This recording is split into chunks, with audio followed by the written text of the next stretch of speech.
जी part 2 start कर दिया हमने और हमने मशवरे से ये तय किया है कि IFRS 9 अब बाकी कल IFRS 9 मतलब मंडे को IFRS 9 में 10 मिनट की, चलो 20 मिनट कर लो मैक्सिमम, आराम से भी करें तो करंट नॉन करंट की बाइफरकेशन की डिस्कशन रहती है और फिर इम्पेयरमेंट है जो कल भी करेंगे और मतलब मंडे को भी करेंगे, कुछ टाइम करके फिर ट्यूसडे पे लेके जाएंगे और मोस्ट प्रोबेबली मंडे को शायद कंसोलिडेशन की ही बाकियात को पूरा कर लें ताकि इसकी पेंडेंसी ज़्यादा ना रहे। ट्यूसडे को तो इन एनी केस नया टॉपिक शुरू होने जा ही रहा है इंशाल्लाह, ठीक है।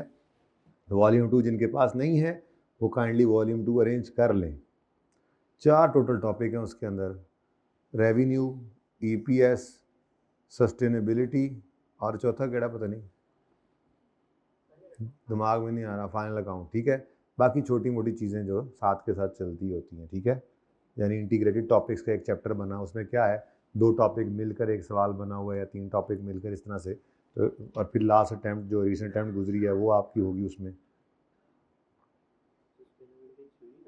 थ्योरी। अच्छा जी, कौन सा सवाल पहले करेंगे? 8वां करना पसंद करेंगे? सबसे पहले कौन सा सवाल करना पसंद करेंगे जी? बोलें, जल्दी बोलें, जल्दी बोलें, जल्दी। थोड़ी सी थ्योरी ना कर लें यार इसकी। हाँ वो भी करना ही है। थ्योरेटिकल डिस्कशन कहाँ पे, पेज नंबर बताओ। थ्योरेटिकल डिस्कशन, ये एसोसिएट वाला चैप्टर है, कंसोलिडेशन की बात हो रही है जी। Theoretical discussion. आमिर भाई फिर फ़ोन ऑन हो गया ना आपका? कैंटीन वालों को आप क्यों कर रहे हैं कॉल यार? उसको कहें, वसीम को करें, कैंटीन वालों को कहें क्यों कॉल कर रहे हैं आपको?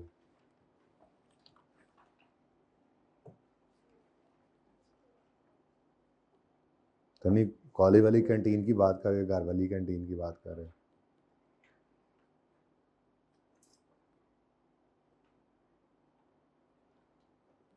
और बताना मत मुझे कौन सा सफ़ा है, बड़ी मेहरबानी। थियोरेटिकल डिस्कशन अब यहीं से शुरू करें जल्दी से, 10-15 मिनट पढ़ लें बस, ठीक है। फिर एक सवाल डिस्कस करते हैं, फिर एंड पे थोड़ा सा फिर थ्योरी पे आएंगे, देखते हैं मज़ा आ गया तो पढ़ते जाएंगे, पढ़नी है, ज़रूरी है। पेज नंबर है बेटा 517, 517, 517 कहते हैं 517 को। अच्छा जी, बिजनेस का बड़ी इंपॉर्टेंट डिस्कशन है ये, MCQs के लिए भी, और आपने देखा ही है जैसे इसी में से एक पॉइंट पढ़ा था, थ्योरेटिकली सवाल उसी से ही हो सकता था वरना गड़बड़ हो जानी थी सारी। बिजनेस कॉम्बिनेशन, ट्रांजैक्शन और other event in which N acquirer obtains control of one और मोर बिजनेसेस। ग्रुप पेरेंट और सब्सिडरी को कहते हैं, यानी एसोसिएट ग्रुप का पार्ट नहीं है। Parent an entity that controls, ये बड़ी इंपॉर्टेंट डिस्कशन है, अभी आगे करते हैं। वन और मोर एंटिटीज, सब्सिडरी जो कंट्रोल की जा रही है। कंट्रोल क्या है?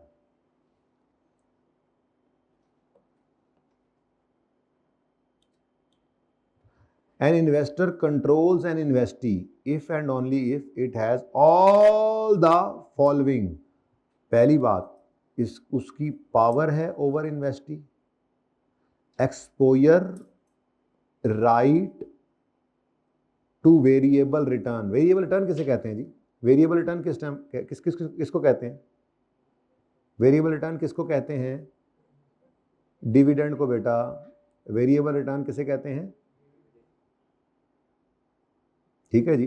वो कह रहा है कब हम कहेंगे कि कंट्रोल एग्जिस्ट करता है, वो कहता है इन्वेस्टर कंट्रोल करेगा इन्वेस्टी को सिर्फ और सिर्फ तब उसके पास ये तीनों चीज़ें हों। Number 1 power over investee, number 2 exposure और rights to variable return from its involvement with the investee and ability to use ये वाली power over investee to affect the amount of its return. ठीक है, कंट्रोल किसे कहते हैं जी? कि आप पावर एक्सर्ट कर सकते हैं, फिर आपका एक्सपोजर या राइट है टू वेरिएबल रिटर्न, और आप इस पावर को यूज करके अफेक्ट कर सकते हैं उस अमाउंट ऑफ रिटर्न को, डिविडेंड। ठीक है, तो इसको कहते हैं कि आपका कंट्रोल है। एक तो आप पावर एक्सर्ट कर सकते हैं, डिसीजन मेकिंग कर रहे हैं, फिर आपको डिविडेंड मिलना है इसी इन्वॉल्वमेंट की वजह से, क्योंकि आप ओनर हैं इसके। ठीक है, और आपकी एबिलिटी है कि आप इस पावर को यूज़ करके इन्वेस्टी के इस रिटर्न के अमाउंट को अफेक्ट भी कर सकते हैं, चाहे ज़्यादा प्रॉफिट कमाने के लिए अच्छे डिसीजन लें, चाहे फिर अनाउंसमेंट करते हुए डिविडेंड ज़्यादा अनाउंस करें, ये आपके पास ही पावर है सारी, ठीक है। एक्विजिशन डेट कब, the date on which acquirer obtain control, acquiree the business और कॉम्बिनेशन दैट एक्वायर ऑब्टेन, अच्छा छोड़ो यार, सीधे सीधे एक्वायरर हो गया। कंसोलिडेटेड फाइनेंशियल स्टेटमेंट्स क्या है, financial statement of a group presented as those of a single economic entity, तभी तो आपस की चल रहा होता था। नेट एसेट्स किसे कहते हैं जी, total assets minus total liabilities या इक्विटी, एक ही बात है। Pre acquisition reserves, post acquisition reserves पढ़ लीजिएगा, NCI, these are known as minority interest, is an ownership position whereby a shareholder owns less than 50% of outstanding share and has no control over decision.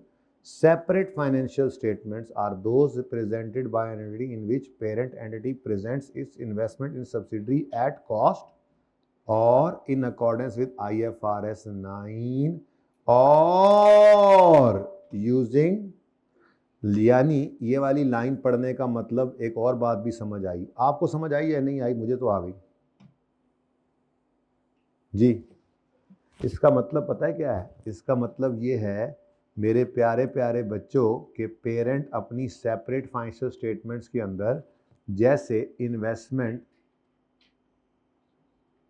थोड़ी देर पहले हमने पढ़ा था, investment अगर 50% से कम है, लेकिन इन्वेस्टमेंट जो है वो कैसे लिखेंगे, 20% से ज़्यादा, ऐसे कैसे लिखें पता नहीं, बहरहाल हाँ 50% से कम है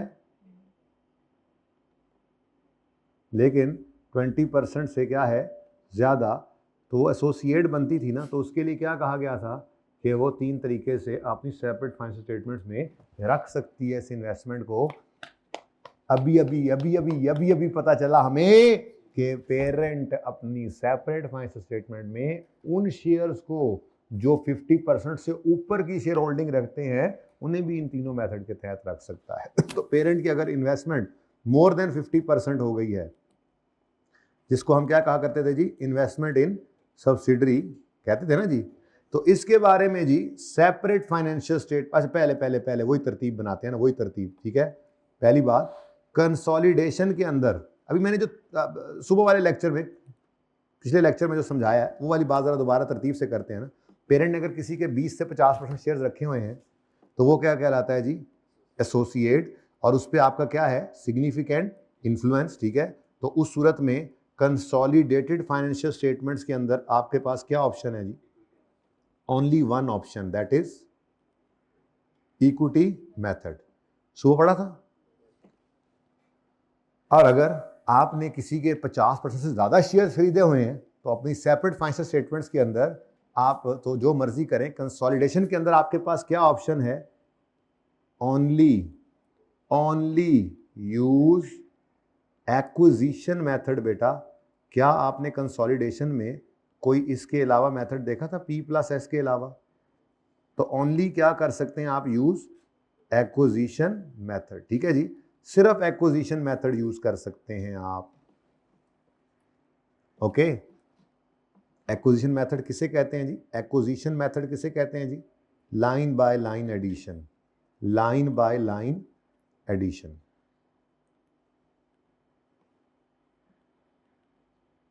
जैसे कंसोलिडेशन करते हुए एसोसिएट के लिए सिर्फ एक ही ऑप्शन है, इक्विटी मेथड, ऐसे ही कंसोलिडेशन करते हुए सब्सिडरी के केस में सिर्फ एक ही ऑप्शन है, acquisition method, line by line addition, ठीक है।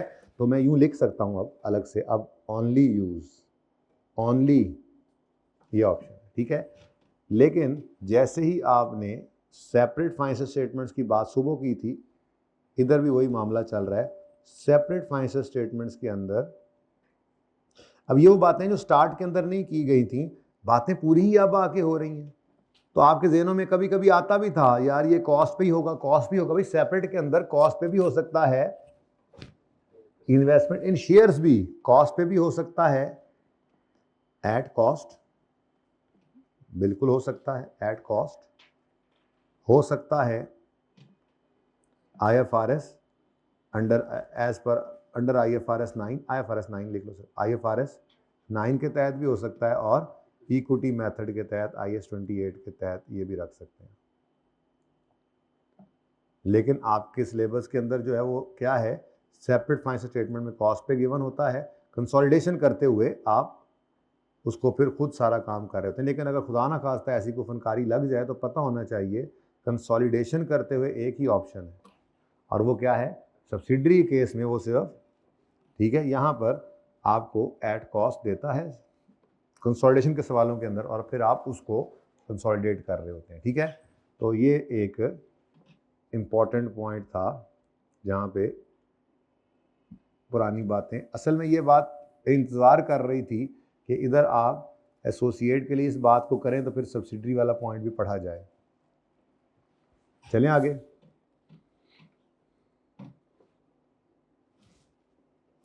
नेक्स्ट, मैंने कहा था बड़ी इंपॉर्टेंट बात है, तो एग्जिस्टेंस ऑफ कंट्रोल के लिए वो जो ऊपर बात पढ़ी थी ना जी, वही बस काफ़ी है, वही बात यहाँ पे भी लिखी हुई है, ध्यान अगर करो तो देखो ज़रा, an investor shall determine whether it is a parent by assessing whether it controls the investee.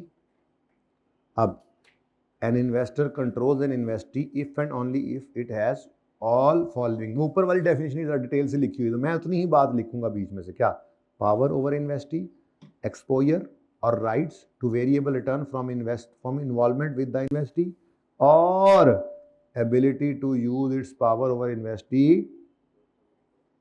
ठीक है जी, तो याद सिर्फ इतना ही रखना है, बाकी आप एक बार रीड ऑनली कर लीजिएगा, मुझे उससे कोई मसला नहीं है। ठीक है जी, इतनी सी डेफिनेशन बस आपको याद रखनी है, करनी नहीं है, ये भी रखनी है याद बस। इन्वेस्टर शैल डिटरमिन कि वो पेरेंट है या नहीं है, यानी कि कंट्रोल एक ऐसी चीज़ है जो आपको पेरेंट बनाएगा या नहीं बनाएगा। अगर आपका कंट्रोल है इन्वेस्टी पर तो वो आपकी सब्सिडरी है, और अगर सब्सिडरी है तो अभी थोड़ी देर में पढ़ने लगे हैं, कोई माफ़ी नहीं है, आपको कंसोलिडेशन करनी ही करनी पड़ेगी पेरेंट साहब। अगर आपने किसी एंटिटी को, आपने सबसे पहले क्या करना है, सबसे पहले डिटरमिन करना है कि आप पेरेंट हैं या नहीं हैं। वो कैसे डिटरमिन करेंगे, वो कैसे डिटरमिन करेंगे, कंट्रोल से। ठीक है, an investor controls an investee, और फिर इन्वेस्टर डिटरमिन करेगा कि वो पेरेंट है या नहीं है by assessing whether it controls investee. अब कंट्रोल कब करेगा, वो कहता है कंट्रोल तब करेगा जब पावर हो ओवर इन्वेस्टी। ठीक है, आगे एक बार पढ़ लेते हैं। This is when the investor has existing right that gives the current ability to direct the relevant activities, that is जो भी करना है वो उसी ने करवाना है। ठीक है, एक्सपोजर और right to variable return from involvement with investee. Variable return are return that are not fixed and have potential variable return can positive or negative, example of return include dividend, capital gain। बस यार ठीक है, ability to use its power over investee to affect the amount of its return shall be determine whether it is a principal। वो छोड़ो इस बात को बस, ठीक है, इतनी सी बात याद रखना। Important thing is control determine करता है कि आप पेरेंट हैं। ठीक है, पेरेंट हैं या नहीं हैं डिटरमिन होता है, डिटरमिन करो पेरेंट हो या नहीं हो, कैसे, बाय असेसिंग वेदर कंट्रोल करते हो या नहीं। और कंट्रोल कैसे पता लग रहा है, जब ये तीनों बातें आपके अंदर पाई जा रही हैं, power over investee, exposure to dividend या राइट, एक्सपोजर या राइट टू डिविडेंड, और नंबर 3 आपकी एबिलिटी टू यूज ये वाली power to affect the amount of ये वाला डिविडेंड। ठीक है जी, बाकी बातें बस एक बार रीड ऑनली कर ली। ये ब्लू वाला ग्रीन वाला याद रखना है आप, लास्ट टाइम तो मैंने कटवा दिया था ये सारा, पर लिखा रहे, लिखे में क्या हर्ज है। ठीक है जी, अगली डेफिनेशन बड़ी इंपॉर्टेंट थी और हम पढ़ चुके हैं। ठीक है, डिफेक्टो कंट्रोल, मेरी क्लास और मेरे दरमियान जो मामला चल रहा था, डिफेक्टो कंट्रोल, हमने कहा था, भाई एक मिनट ज़रा पॉज करना जी। अच्छा जी, डिफेक्टो कंट्रोल में कह रहा था जी कि एक सूरत ये थी कि थोड़े मेरे पास काफ़ी सारे शेयर्स हैं, मसलन 45, और 55% शेयर्स 55 लोगों के पास हैं मसलन, तो कोई इतना मेजर बंदा नहीं है कि जो कोई शेयर्स होल्ड कर रहा हो, और फिर ये मुमकिन नहीं है कि ऐसा हो कि भाई 55 के 55 ही हमारे मुखालिफ हो जाएंगे। कोई 5 तो मेरे साथ भी मान ही, देखो आधे से ज़्यादा मान के क्लास पढ़ने आ गए हैं जी, तो ज़रूरी तो नहीं है ना कि सारे के सारे ही मुखालिफ हो जाएं। या दूसरी सूरत क्या थी कि मेरे पास 45% शेयर्स थे और 15% शेयर्स बैंक के पास थे, तो मैंने उनको साथ मिलाकर अपनी शेयर होल्डिंग 50 से ऊपर बना ली। ये हमारा सवाल था। इस एग्जाम्पल के अंदर तो हमने कुछ और बात की थी, ठीक है। इसको कहते हैं डी फैक्टो कंट्रोल, ठीक है, कि आपका कंट्रोल शेयर होल्डिंग के हिसाब से तो नहीं है, स्टिल आपका कंट्रोल है। और अगर कंट्रोल है तो कंसोलिडेशन जरूरी है। ये जरूरी बात है। असल में कंट्रोल आ गया तो कंसोलिडेशन करना लाजमी है। कंट्रोल है तो कोई ऐसी सूरत नहीं है, स्टैंडर्ड कहता है, जिसमें आपको माफी मिल जाए कि आपने कंसोलिडेशन नहीं करनी। कंसोलिडेशन लाजमी है। एक एक्सेप्शन है, वो भी पढ़ाता हूं, ठीक है। तो इसलिए पहले पॉइंट 5 पढ़े, ऑल सब्सिडरीज बी इंक्लूडेड। कहता है कंसोलिडेटेड फाइनेंशियल स्टेटमेंट्स के अंदर must include all subsidiaries of the parent. There is no ground for excluding any subsidiary from consolidation. वो जी हम तो करते हैं कॉटन में धागा बना रहे हैं, कॉटन जान बना रहे हैं, लेकिन हमारी सब्सिडरी एसी बनाती है जी, सेम बिजनेस नहीं है, कंसोलिडेट ना करें। स्टैंड कहता है नहीं करो। वो जी हमारा ईयर एंड तो 31 दिसंबर है, उनका 31 मार्च है, ना करें, नहीं करो। वो जी हम तो सर्दियों की प्रोडक्ट बनाते हैं, वो गर्मियों की बना रहे हैं ऐसे कोई ग्राउंड नहीं है जी। हम तो दुनिया पे ऑपरेट कर रहे हैं, वो मरीख पे कर रहे हैं, कोई ग्राउंड नहीं है। आपको कंसोलिडेट करना ही पड़ेगा अगर वो आपकी सब्सिडरी है तो, ठीक है। तो सारी सब्सिडरीज को आपने इंक्लूड करना है। Got it. Uniform accounting policies होनी चाहिए। If a member of group uses accounting policy other than those adopted in consolidated financial statement for the like transaction and events in similar circumstances, ये D लंबी गाल। If a member of the group uses accounting policy other than those adopted in consolidated financial statements, appropriate adjustment are made to that group members financial statements in preparing consolidated financial statements to ensure conformity with group financial group policies। मतलब मैंने कहा था जो parent की policy होती है ना, वही आपके ग्रुप की पॉलिसी है। अब अगर किसी सब्सिडरी की पॉलिसी डिफरेंट है तो कंसोलिडेटेड फाइनेंशियल स्टेटमेंट बनाते हुए क्या करो, अप्रोप्रिएट एडजस्टमेंट करो उस बंदे की, उस सब्सिडरी की फाइनेंशियल स्टेटमेंट्स में, ताकि इंश्योर कर सको ग्रुप अकाउंटिंग पॉलिसीज फॉलो हो रही हैं। ये किया भी था हमने, 2-3 जगह पे ऐसे किया था, ठीक है। सब्सिडरी रीवैल्यूएशन मॉडल यूज करिए सेपरेट में। पेरेंट कॉस्ट पे है तो हमने कहा था चलो सब्सिडरी को भी कॉस्ट पे लाओ। सब्सिडरी कॉस्ट पे थी, पेरेंट फ्री वन, चलो भी सब्सिडरी को भी रीवैल्यूएशन पे लेके जाओ। याद आ रहा है, ठीक है। फॉर एक्विजिशन मेथड अभी तो पढ़ाया है। All business combinations are counted for by acquisition method which involve identifying the acquirer, determining acquisition date, recognising measuring the identifiable assets and liabilities and any NCI, recording and measuring goodwill और bargain purchase. तो यही acquisition method था। अब ये बहुत ही important है, इसको समझिएगा।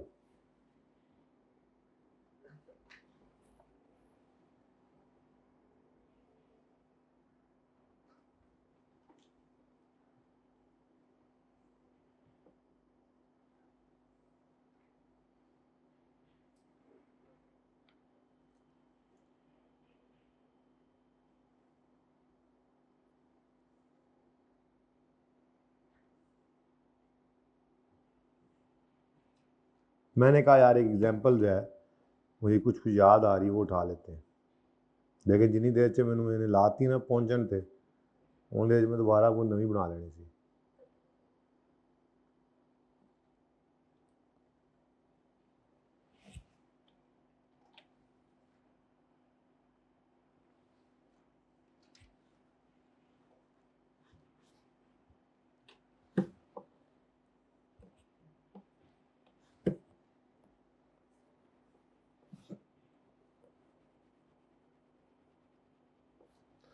पीटीसीएल ने यूफोन के शेयर्स खरीदे थे सबसे पहले दिन, याद है।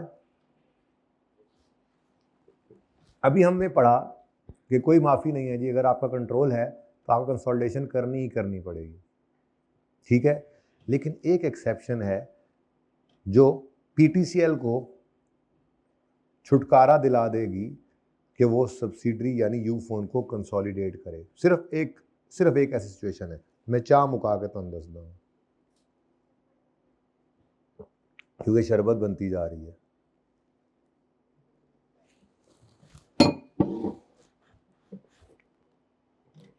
कंडीशन क्या है? कंडीशन ये है, नंबर 1 कि पीटीसीएल एक प्राइवेट कंपनी है या एक अनलिस्टेड कंपनी है। ठीक है जी। दूसरी बात, पीटीसीएल का ओनर यानी पीटीसीएल खुद किसी की सब्सिडरी है। पीटीसीएल खुद किसी की सब्सिडरी, पहली बात ही यही है, बल्कि नंबरिंग वही वाली यूज करते हैं।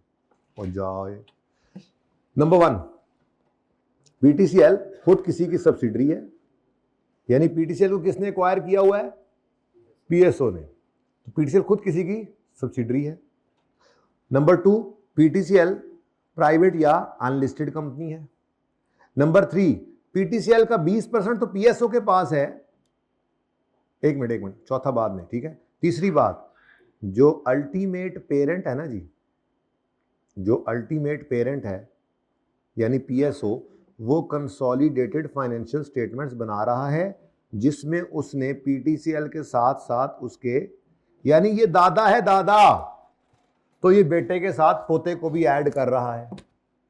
और पीएसओ ने तो 80% पीटीसीएल को एक्वायर किया हुआ है ना, बाकी का 20% बाबर आजम के पास है।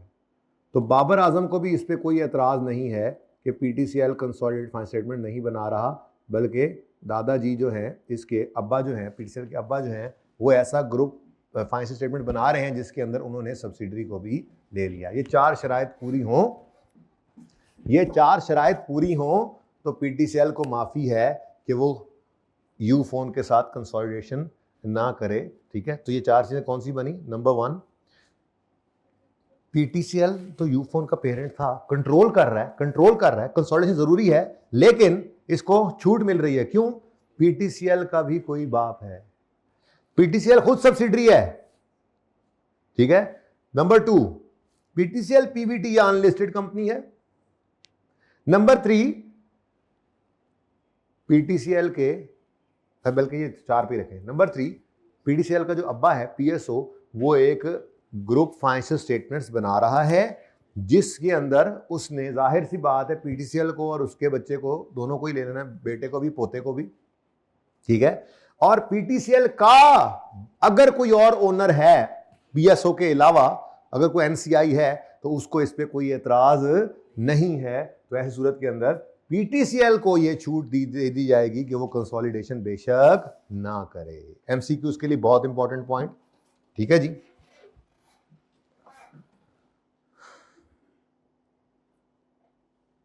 Conditions under which parent is not required to prepare consolidated financial statements. ठीक है जी। ये देखो जी, पहली बात सुनो, IFRS 10 also require that entity that is a parent shall present consolidated financial statements and must include all subsidiaries of the parent। ये तो हो गया ना भाई जनरल रूल। IFRS 10 क्या कहता है जी कि अगर कोई पेरेंट है तो वो सारे कंसोलिडेटेड फाइनेंशियल लाजमी प्रेजेंट करे और सबको इंक्लूड करे। लेकिन exception I, a parent need not present consolidated financial statements if and only if all the following conditions apply. Number 1, it is wholly or partly owned subsidiary of another entity. It कौन है? It PTCL हमारी example में, PTCL is wholly or partly owned entity किसकी जी? PSO की। ठीक है। and its other owners Babar Azam, its other owners यानी PTCL के other owners, including those not otherwise involved, इसको बीच में से काट दो। ठीक है। Have been informed about and do not object to the parent not presenting consolidated financial. ठीक है जी। तो ये मेरी पहली बात, और दूसरी बात यहां इकट्ठी पड़ी हुई है। बात समझ आती है कि पेरेंट को नहीं जरूरत कंसोलिडेटेड फाइनेंशियल बनाने की, लेकिन इसके लिए जरूरी है ये 4 शराइत पूरा होना। नंबर 1, ये खुद एक सब्सिडरी है किसी और की, और इसके अदर ओनर्स को बताया गया है और उनको कोई एतराज नहीं है कि पेरेंट कंसोलिडेटेड फाइनेंशियल स्टेटमेंट्स नहीं बना रहा। ठीक है ना। ये बीच में से यार काट दो, पता नहीं ऐसे और परेशान कर रहा है ये आपको, ठीक है। नेक्स्ट, दूसरी बात, इट्स डेट और equity instruments are not traded, its कौन, किसके किसके, पीटीसीएल के, पीटीसीएल के डेट या इक्विटी इंस्ट्रूमेंट्स पब्लिक मार्केट में ट्रेड नहीं होते, ठीक है जी। इसका मतलब क्या है, ये अनलिस्टेड कंपनी है। Not traded in public market का मतलब ये क्या है, अनलिस्टेड है या पीवीटी है, ठीक है जी। अगली बात को छोड़ो, डोमेस्टिक और फॉरेन स्टॉक मार्केट और काउंटर मार्केट जी। Next, it did not file nor in the process of filing its financial statements with a securities commission or other regulatory for the purpose of issuing any class। असल में ना पहली दोनों शर्तें एक में इकट्ठी हो गई हैं। ये खुद किसी की सब्सिडरी है और बाबर आजम को कोई एतराज़ नहीं है, और तीसरी बात ये मेरी आई थिंक दूसरी बात थी, ऐसी है, ये खुद अनलिस्टेड है, ये ना तो भाईजान लिस्टेड है, ना निकाह हुआ है, ना मंगनी हुई है, ना ये लिस्टेड है, ना ही in the process of being listed है। आईएफआरएस 8 में हमने इस तरह का पॉइंट पढ़ा था, याद है। आईएफआरएस 8 अप्लाई होता है सिर्फ लिस्टेड पे या वो कंपनीज जो इन the process of being listed हैं, मतलब लिस्ट होने जा रही हैं, ठीक है। तो ये भी वही बात लिखी हुई है, और कहता है the ultimate parent, ultimate parent कौन है, इट्स अल्टीमेट पेरेंट कौन है, पीएसओ। अगली गल ना करो वो बीच में विच इंटरमीडियरी वार्ड रहा which, its ultimate parent produces financial statements that are available for public use and comply with IFRS in which subsidiaries are consolidated or are measured at FETPL और in accordance with, बस ठीक है, consolidated तक काफ़ी है, ठीक है, इसको छोड़ो। पर रख रहा है वो, कंसोलिडेट करता है, इतना काफ़ी है न्यूमेरिकल पॉइंट ऑफ व्यू से, ठीक है जी। लेंच, a parent that is an investment entity shall not present consolidated financial statements if it is required to measure all of its subsidiaries at fair value through, अगर उसको कह देते हैं जी FETPL पे लाजमी रखो आप, ठीक है, तो फिर उसको कंसोलिडेटेड फाइनेंस बनाने की ज़रूरत नहीं है, ठीक है। एन इन्वेस्टमेंट एंटिटी, ऐसी कंपनी जिसका काम ही क्या है, इन्वेस्टमेंट्स करना, तो उसको रिक्वायरमेंट अगर लॉ की तरफ से है कि वो सबको किस पे रखे, FETPL मॉडल पे रखे, तो फिर उसको कंसोलिडेशन करने की ज़रूरत नहीं है। लेकिन वो कौन सी कंपनी होनी चाहिए, इन्वेस्टमेंट कंपनी होनी चाहिए, काम ही उसका यही हो, ठीक है जी। बड़ा इंपॉर्टेंट पॉइंट था। अच्छा, इससे अगला भी थोड़ा सा इंपॉर्टेंट है, बस ये आखिरी पॉइंट है, उसके बाद फिर थ्योरी को रोक देंगे। ये थोड़ी सी थ्योरी फिर रह थोड़ी सी गई है, बाकी तो सब कुछ किया हुआ है। ये देखो, ये वो पेज है, ठीक है, थ्योरी बस यहाँ तक किया है, लेकिन यहाँ पे रोकना है बस, ठीक है। ये बस एक पेज, ये एक पॉइंट 4 पढ़ लें।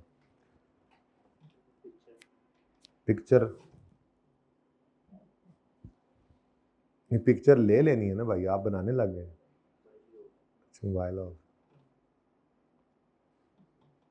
चलिए जी 0.4 पढ़ें फिर।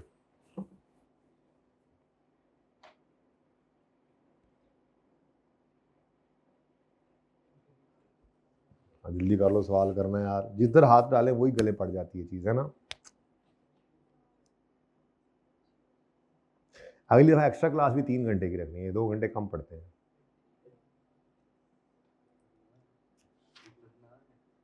नहीं 2 घंटे रखो।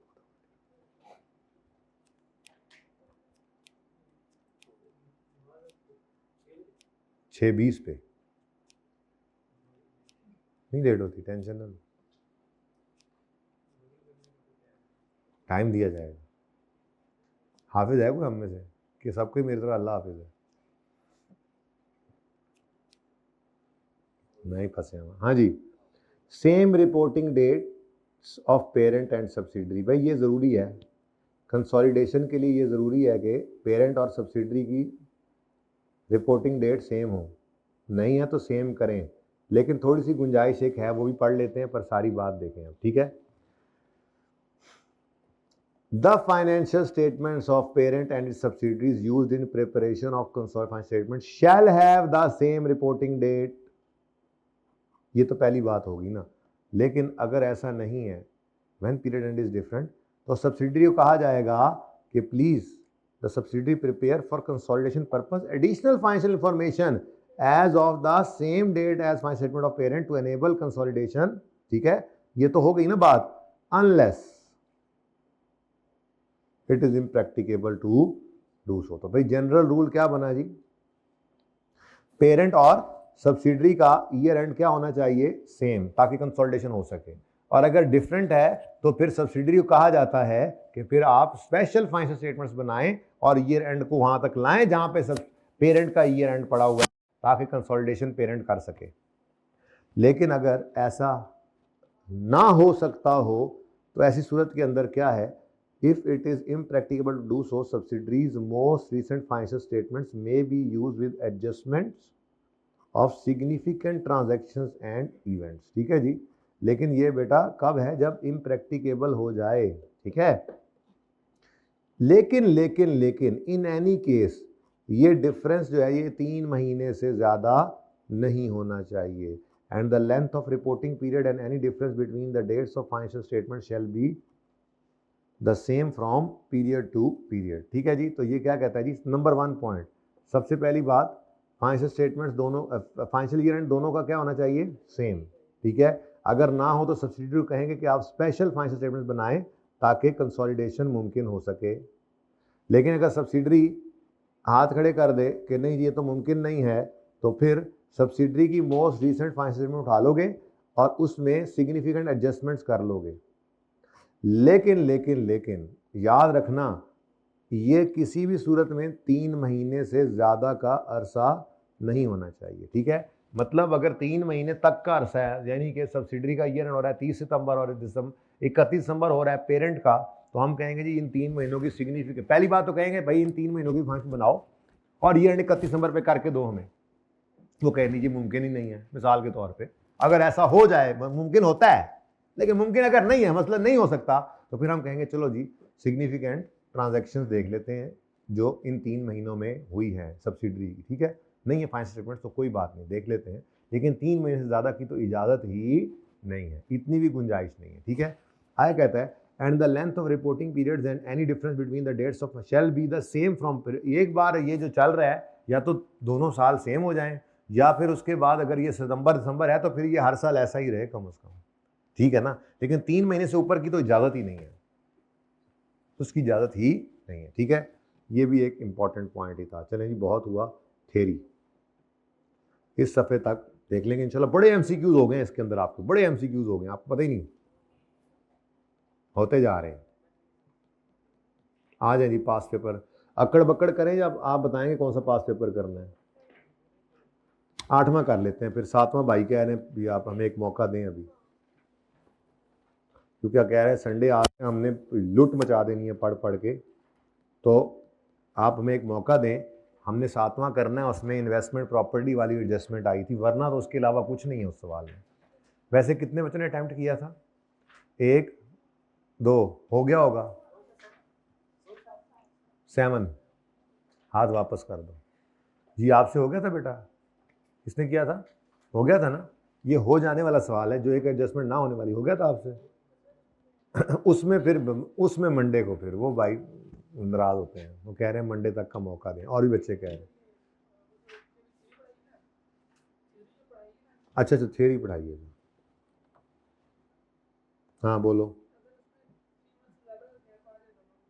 तो फिर मजबूरी है, फिर वो कहता है इम्प्रैक्टिकल शेपर कुछ नहीं है, वो करो बराबर, इससे ऊपर जा ही नहीं सकता। पहली बात लाजमी कंसोलिडेशन, दूसरी बात ईयर एंड सेम होना चाहिए, तीसरी बात अगर डिफरेंट है तो पहले कहेंगे उसको सेम करो। अगर वो कहे नहीं मुमकिन ही नहीं है तो फिर 3 महीने का डिफरेंस से ज़्यादा ना हो तो खैर है, 3 महीने से ऊपर जाए तो फिर हम कहेंगे फिर हमारे से भी मुमकिन नहीं है तुम्हारी बात मानना, कि तुम बेटे हो हमारे, कि तुम कौन हो, उस्ताद लग गए हो हमारे, शाबाश शाबाश करो, मजबूरी है फिर, ज़रूरी है फिर, 3 से ऊपर नहीं जाने देना। ठीक है, अच्छा तो पास पेपर, अच्छा अभी पास पेपर को नया होमवर्क में नहीं ना दिया, इसलिए कोई नया होमवर्क में भी लें। मुझे ये बताएं वैसे भी जो रहते हैं वो कौन कौन से हैं, 2 है, 4 है, 5 है और 9, 11 तो छोड़ो ना, 9, तो 2 4 5 और 9 ये होमवर्क में नहीं गए। कौन सा इनमें से पसंद करते हो होमवर्क में? 9? मैं कौन सा पसंद करता हूँ? चलो फिर रिसेंट वाला ही लो, मैं तो ये पसंद करता हूँ। तो आपका 9 होमवर्क में आज नया आ गया। जिन्होंने 7 नहीं किया, फिर संडे है वो 7 भी करेंगे, 9 भी करेंगे। IFRS 9 में तो हमने छोड़ा ही कुछ नहीं है रिवाइज करने वाला, इतना हमने अल्हम्दुलिल्लाह उसको रट लिया हुआ है कि आप क्या होंगे, बोर हो जाएंगे। तो अच्छा ज़रा कंसोलिडेशन के 2 सवाल करें ताकि ये भी एग्ज़ाम लेवल पे आए। IFRS 9 आपने इससे भी पहले एग्ज़ाम लेवल पे कर लिया यार, हद हो गई। कुछ तो शर्म करें, महीने से कंसोलिडेशन कर रहे हैं और IFRS 9 आपने पहले कर लिया एग्ज़ाम लेवल पे। ये एग्ज़ाम लेवल पे आ गया वैसे? सवाल करें, गुड़ डालें, मीठा होता जाएगा जी। Question number 8, AL's consolidated statement of financial position बनानी थी हमने, बस ये सवाल डिस्कस करके छुट्टी। डिस्कस करना है, सॉल्व नहीं कर रहा, ठीक है। बैलेंस शीट बनानी है जी। Following is the summarize statement of financial position of aluminium and silver. PP page number नहीं लग रहे होना, 733।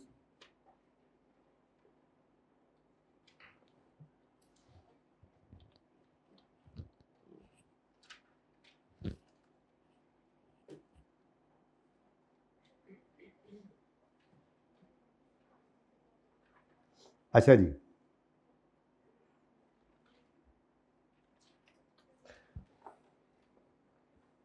पीपी है, इन्वेस्टमेंट प्रॉपर्टी है, इन्वेस्टमेंट प्रॉपर्टी है, आ रही है दोनों की किताबों में, तो ठीक है। अब ज़रूरी नहीं है कि इन्होंने आपस में भी ये कोई लेन देन किया हो, यानी कि किसी एक दूसरे को, ये ज़रूरी तो नहीं है ना, पता नहीं इस सवाल में था या इसमें नहीं था, मेरे ख्याल में वो 7वें में। तो इन्वेस्टमेंट प्रॉपर्टीज़ वैसे भी तो दोनों की हो सकती हैं, किराए पे दी हुई हैं उन्होंने बाहर की दुनिया, कोई मसला नहीं। फिर इन्वेस्टमेंट्स एट कॉस्ट, अब इस एट कॉस्ट की भी समझ आने लग गई है, आज तो लेवल बढ़ता जा रहा है। मतलब कर IFRS 9 रहे थे, तैयार ये भी साथ साथ हो रहा था असल में, ठीक है। फिर इन्वेंट्रीज हैं, अदर करंट एसेट्स हैं, share capital, share premium, revaluation, surplus. ओए होए होए, अच्छा ये वो वाला सवाल है। सब्सिडरी यूज कर रहा है रीवैल्यूएशन मॉडल, पेरेंट यूज कर रहा है। अब कंसोलिडेशन करते हुए तो सब्सिडरी कहेंगे बेटा अब्बा तुम्हारे कॉस्ट मॉडल पे हैं, तुम बड़े शौके हुए हो, चलो शाबाश। रीवैल्यूएशन सरप्लस, रिटेन्ड अर्निंग्स, और रिटेन्ड अर्निंग्स कहाँ जाती हैं जी? Working number 3, working number 2, liabilities on. मिटाओ सारा यार एक दफ़ा ना, ऐसे लगता है सारा किया हुआ सवाल है, पढ़ा हुआ है मेरे ख्याल से, कुछ नहीं निकला था इसमें से, मुझे लगता है। कितने बच्चों ने ये किया था? थोड़ा पुराना हो गया, माजर, ज़रा डिस्कशन हो गया था। मेरी तसल्ली के लिए ज़रा कर लेते हैं।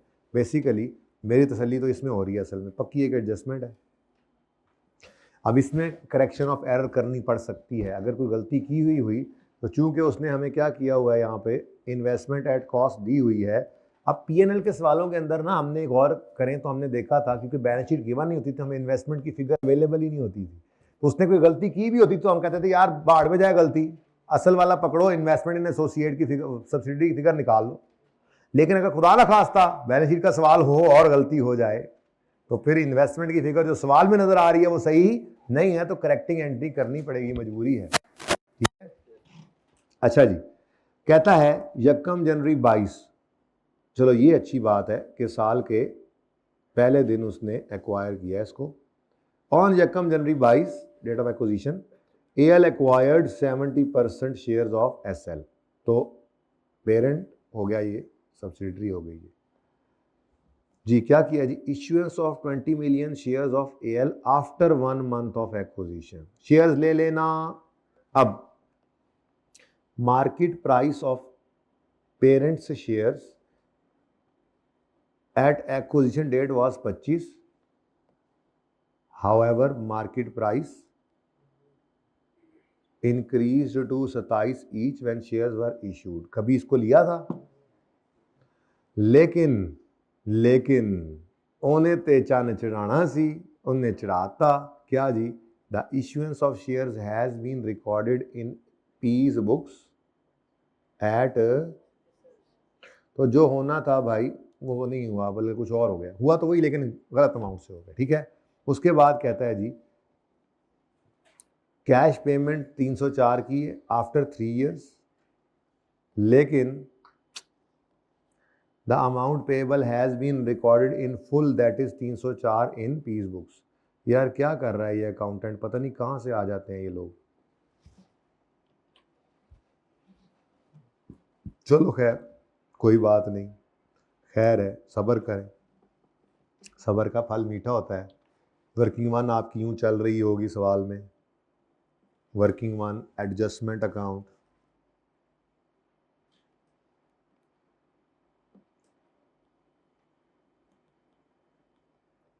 तो इन्वेस्टमेंट इन एस हमें चाहिए। अब यहाँ से कहानी शुरू हो रही है, ठीक है। इन्वेस्टमेंट इन एस के लिए वर्किंग 1.1 हम किया करते हैं, लेकिन आज मुसीबत क्या पड़ी है, एज पर क्वेश्चन, बल्कि उसने लिखा हुआ है लफ्ज इन्वेस्टमेंट्स, जालिम, और इन्वेस्टमेंट्स, ठीक है जी, अल्लाह चंगियां करसी, एज पर क्वेश्चन। जी बच्चों, एज पर क्वेश्चन 1000, ठीक है। अच्छा, अब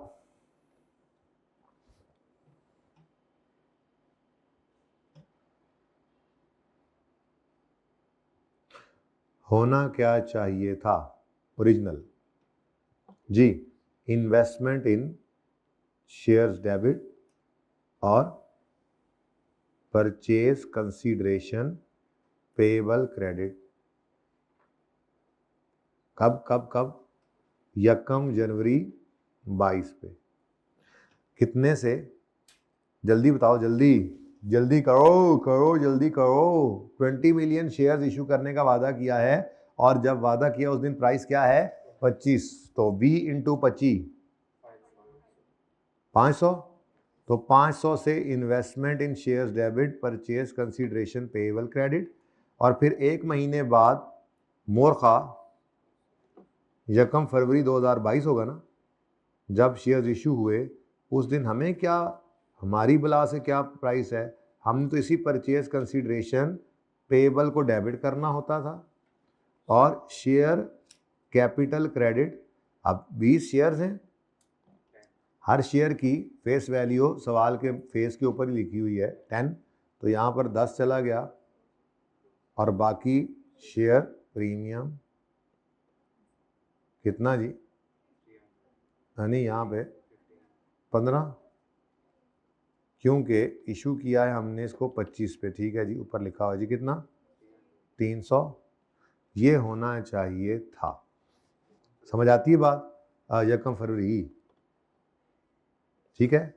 अच्छा जी, अब ये मैंने लिखा जी, इस पहले पॉइंट के लिए ओरिजिनल एंट्री ये होनी चाहिए थी, ठीक है। What has been done by accountant, तो अकाउंटेंट साहब ने क्या कर दिया, उसने इन्वेस्टमेंट इन एस को डेबिट किया 20 इंटू 27 कितना? 540 से डेबिट कर दिया, और share capital share premium credit कर दिया इसी अमाउंट से ही।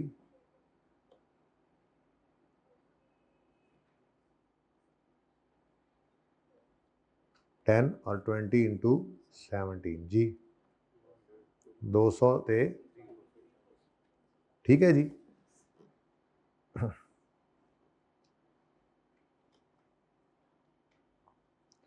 अब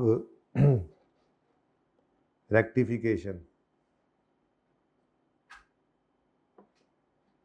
करें ज़रा।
हाँ जी।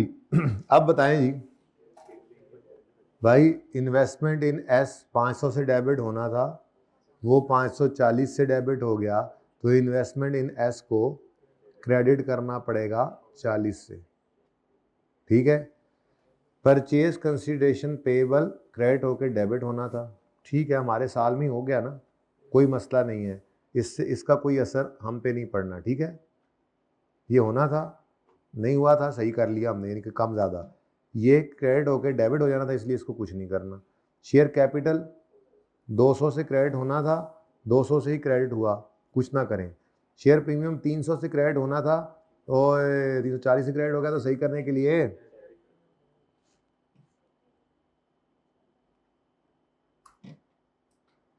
ठीक है जी।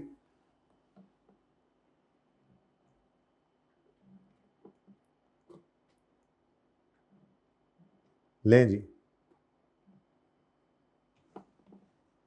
अब करेक्शन करते हैं जी। करेक्शन क्या होगी जी? इन्वेस्टमेंट क्रेडिट, इन्वेस्टमेंट्स में ही पड़ा है ना, तो इन्वेस्टमेंट्स ही क्रेडिट, ठीक है, क्योंकि उसने इधर ही डाला हुआ है। और शेयर कैपिटल, यार अब ये भी ओपन करनी पड़ेगी कहीं पे, यहाँ पर करके ना हम अपनी बैलेंस शीट भी ओपन कर लेते हैं। तो शेयर कैपिटल, शेयर प्रीमियम वगैरह जहाँ पे आ रहे होते हैं, CRE वगैरह, ठीक है, तो शेयर कैपिटल ओके है। शेयर प्रीमियम जो गिवन है कितना है? 550।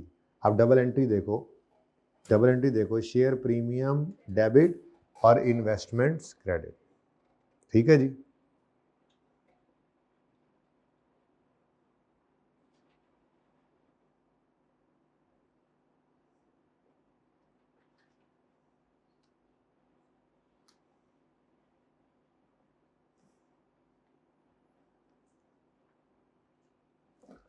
नेक्स्ट, अच्छा अब इसके साथ क्या लिख दोगे? रेक्टिफिकेशन। तो आज ये क्यों करना पड़ा जी? ओरिजिनल लेकर ही क्यों चल नहीं पड़े हम?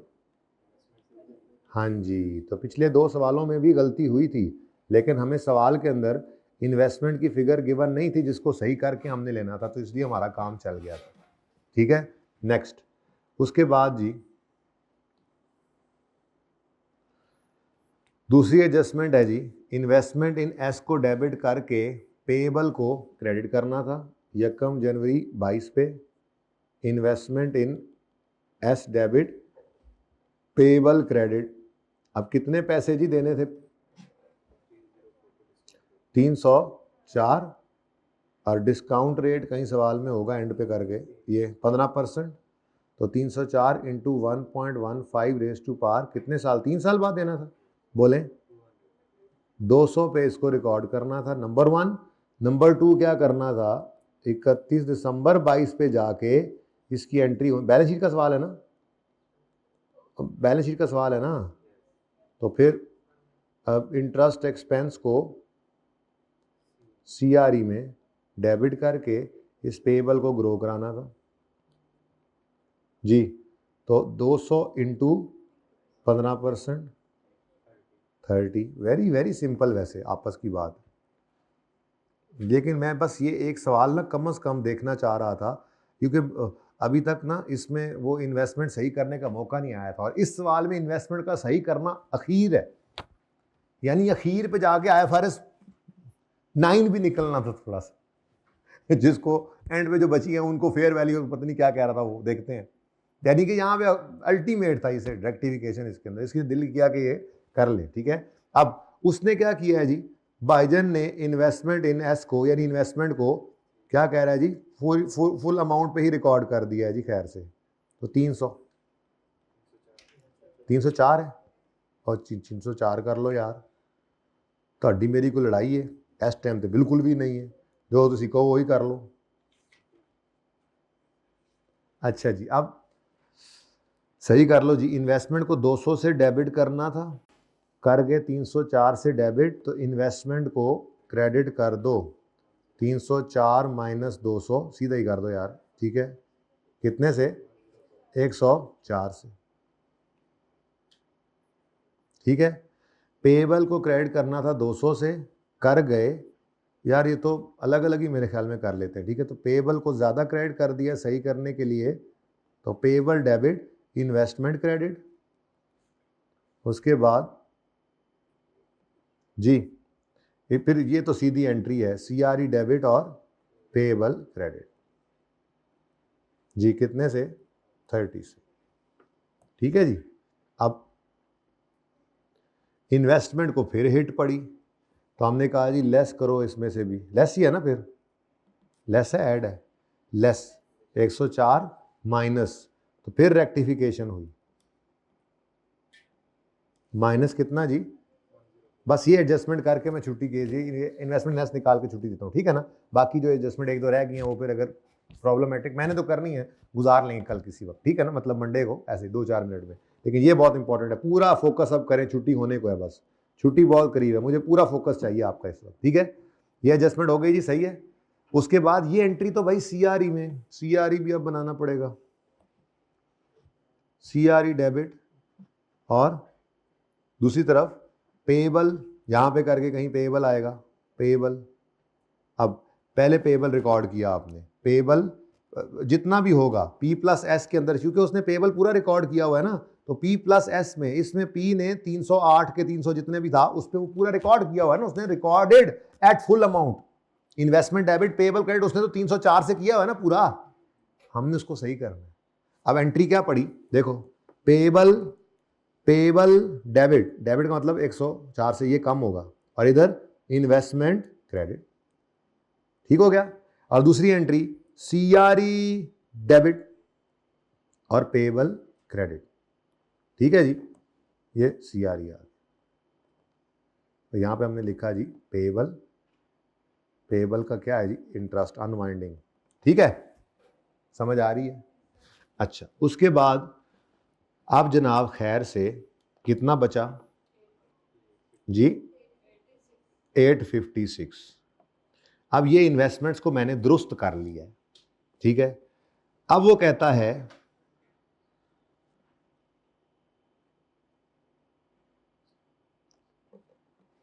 एक बात तो बताओ, ओरिजिनल एंट्री देखकर एक बात बताओ कि फिर एस की इन्वेस्टमेंट बनती कितनी है, 500 ये आया, 200 ये आया, यानी मैं कह सकता हूं कि अगर 856 में अब गलतियां सही हो गई हैं, तो अब इसमें इन्वेस्टमेंट इन एस कितना पड़ा हुआ है, तो यहां पे हमने लिखा जी इसमें से निकालो, यहां से निकाल लो, वो जो ब्रैकेट में वर्किंग करते हैं ये वही हो रही है, लेस इन्वेस्टमेंट इन एस।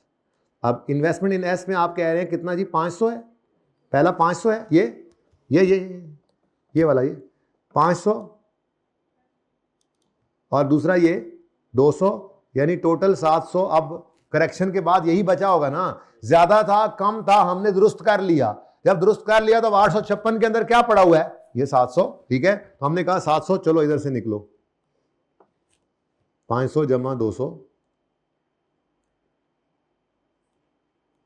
700, तो 700 इसमें से निकल गया, और यहां से निकल कर कहां चला गया, ये, ठीक हो गया जी, समझ आती है बात, वर्किंग 1.1। अच्छा, अब बाकी कितना बच गया, 156, ठीक है जी। अब आगे बढ़ेंगे, अब ये असल में पूरा ये फिगर पूरी करनी है बस मैंने, नहीं ये एडजस्टमेंट, ये नहीं कहा था सिर्फ ये एडजस्टमेंट, मैंने कहा ये मुझे इन्वेस्टमेंट की फिगर सही कराने दो, बस ये छुट्टी होने लगी है फिर, ठीक है।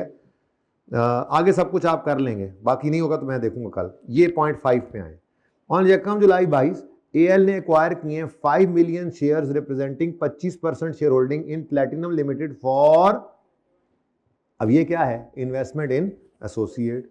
आगे वो कह रहा है एक्विजिशन डेट पे फेयर वैल्यू PL के शेयर की 17 थी और एक नॉमिनेटेड डायरेक्टर है। अच्छा, इसको छोड़ो, अब मुझे बताओ इन्वेस्टमेंट इन एसोसिएट, जितने की मर्जी फेयर वैल्यू हो पड़ी, हमें कितनी कॉस्ट की है वो 91, ठीक है जी। तो ये 91 इन्वेस्टमेंट इन एसोसिएट है, इसको भी यहां से निकाल दो,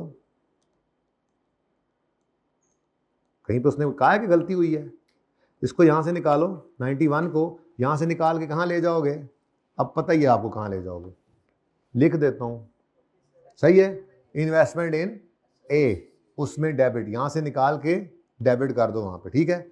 अच्छा, अब बाकी क्या बचा, अब बेटा देखो सब्सिडरी वाली भी हो गई, एसोसिएट वाली भी हो गई, तो ये अब क्या बची हैं, ये अदर इन्वेस्टमेंट्स हैं। अब किसी और सवाल में उसने यहाँ तक इस लेवल तक नहीं शरारत की जहाँ जितनी यहाँ पर कर दी। अदर इन्वेस्टमेंट्स जो हैं इनको भी नहीं माफ़ किया उसने, ठीक है, क्योंकि IFRS 9 आप पढ़ चुके हैं। क्या कहता है जी इनके बारे में, यही कहीं देखा था मैंने, कौन सा पॉइंट है, 8, a fair value loss of 22 million needs to be recorded in respect of ALs। तो रिमेनिंग कितनी है, 65, इनके ऊपर कितना लॉस रिकॉर्ड करना है। अच्छा 22 के लॉस की डबल एंट्री मुझे बता दो। इन्वेस्टमेंट्स अब तो पता है ना, इन्वेस्टमेंट्स क्रेडिट और फेयर वैल्यू लॉस पहले लिखो, फेयर वैल्यू लॉस डेबिट, ठीक है, कितने से, 22 से। अब ये किसकी इन्वेस्टमेंट्स हैं जी, बची खुची इन्वेस्टमेंट किसकी हैं, पेरेंट की, तो कहाँ जाएंगी, CRE में, तो CRE डेबिट, इन्वेस्टमेंट्स क्रेडिट, तो CRE डेबिट, इन्वेस्टमेंट्स क्रेडिट, ठीक है जी, ये गलती नहीं है, चलो गलती कह लो इसको भी कि जी ये क्या हुआ जी, आपने ये एंट्री क्यों नहीं की, फेयर वैल्यू लॉस रिकॉर्ड करना चाहिए था, तो लेस कर दिया आपने इसमें से फेयर वैल्यू लॉस को, ठीक है जी। अब जी ये क्या है जी, 43, ये 43 अब ले जाएं बैलेंस शीट के फेस पे जाकर, ठीक है, मैं यहाँ पे लिख रहा हूँ, ये 43 अब कहाँ चला जाएगा, consolidated statement of financial position के फेस पे, ठीक है जी। तो ये अदर इन्वेस्टमेंट्स अब जो बची हुई हैं इन पे लॉस भी रिकॉर्ड हो गया। तो ये असल में इसलिए मुझे इंतज़ार था इस सवाल का।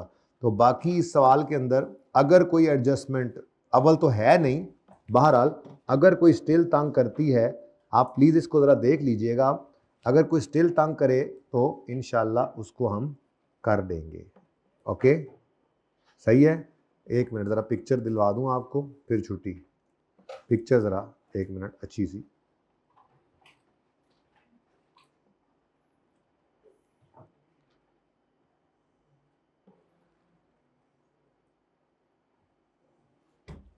पहले सही था, क्वेश्चन 8 है, पेज नंबर,